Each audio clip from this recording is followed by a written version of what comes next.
انتوا بقيتوا تحسسونا من كتر الجري ان احنا بقينا كبار سن، يعني واحنا مش كبار سن على فكرة.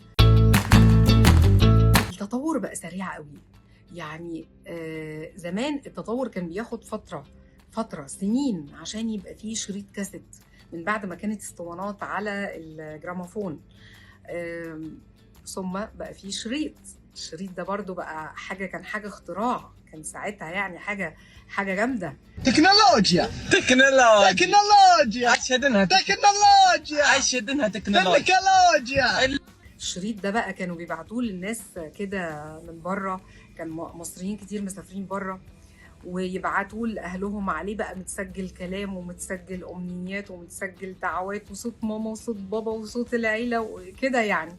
وبعدين الشريط ده قعد لما يعني احنا شفناه واحنا اطفال وكبرنا عليه وبقينا نشتري شرايط. دي سنين عمر هم وصلوا للدرجات دي؟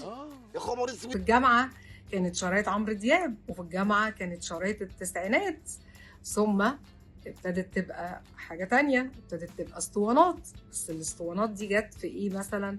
جت في نص الالفينات تقريبا حاجه كده. وبقينا مبسوطين جدا بيها. الاسطوانه تحطها حضرتك، تقدم تاخر، تسمع ده، تشيل الاسطوانه وتجيب حد تاني. ثم في اقل من 10 سنين او يمكن 10 سنين ابتدى يبقى مفيش اسطوانات. خلاص احنا مش هيبقى عندنا اسطوانات، احنا هيبقى عندنا حاجات او منصات تانية تقدر تسمع عليها المطرب المفضل. هو ده ايه ده يا دي؟ ده اسمه كمبيوتر يا خالد. ما ردتش عليا يعني، بقول لك ده ايه؟ طب انا عايزه الاسطوانه اللي بحبها طول عمري. يعني انا طول عمري بمسك حاجه في ايدي، يعني بمسك شريط كاسيت، بمسك سيديهايه كده حلوه زي ساندوتش البرجر كده. لكن انا ما خدتش خالص على اني هجيب منصه ادخل كده وادور عليها واشغلها واشغل عليها الاغاني. انا عايزه زرار، مش لازم بقى ارجع للموبايل ومش لازم ارجع لابلكيشن او احطها على فلاشه والفلاشه احطها في العربيه. ايه يا جماعه؟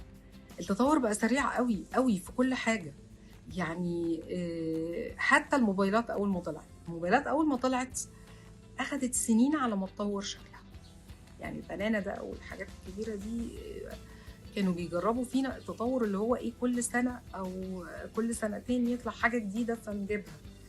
دلوقتي بقى السنه الجايه سنه ايه ب6 شهور وتلاقي حاجه جديده نزلت في السوق. احنا عمالين نسابق روحنا، احنا مخضوضين.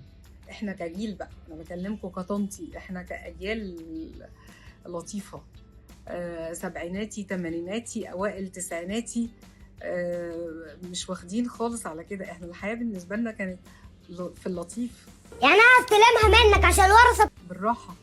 يعني الشريط ده عايش معانا عمر يا جدع. دلوقتي الشريط عايش معانا اعمار، حاجات جديده بتحصل في شهور احنا مش قادرين نستوعب. يعني غير الحاجات اللي احنا شفناها في الدنيا كلها، من اول الزلازل لغايه الثورات لغايه الحروب لغايه كل حاجه، حتى الشرايط والسيديات والحاجات اللي بتتطور واحنا بنستعملها. احنا عمالين ايه ده في ايه؟ رايحين على فين؟ بعد شويه هنطلع القمر ندور الحكايه من فوق في ايه؟ الشباب الصغيرين دلوقتي بقوا هم اللي كبار سن. انا ما بقولش حتى يعني كلمه اطفال دي، انا خايفه اقول انها مش موجوده. الاطفال بتتولد عايزين الموبايل في ايديهم حضرتك، يعني حتى لو جيت تلعب معاهم هم فاهمين حاجات انا بتهيألي عننا بمراحل. يعني انا بقيت خايفه ان مرحله الاطفال تخلص، يعني مش هيبقى فيه اطفال، هيبقى فيه شباب. عارفين الحكايه دي؟ يعني ما بقاش فيه الحته دي خالص. بعدين السي دي والشريط هيبه، يعني ماسك حاجه في ايدك. انما ايه الموبايل اللي عليه كل حاجه ده؟ ايه ده مش عارفه. لو في حاجه تعباكوا في الحياه زي حالاتي كده، او نفسكم تبقى يعني تثبت حبه، بس يعني حبه ناخد على حاجه. بس لو في حاجه كده بتفكروا فيها نفسكم تبقى ثابته برضو قولوا لي. يعني احنا بنتناقش، احنا بنتمنى، لكن اللي بيحصل ايه غير اللي احنا بنتمناه.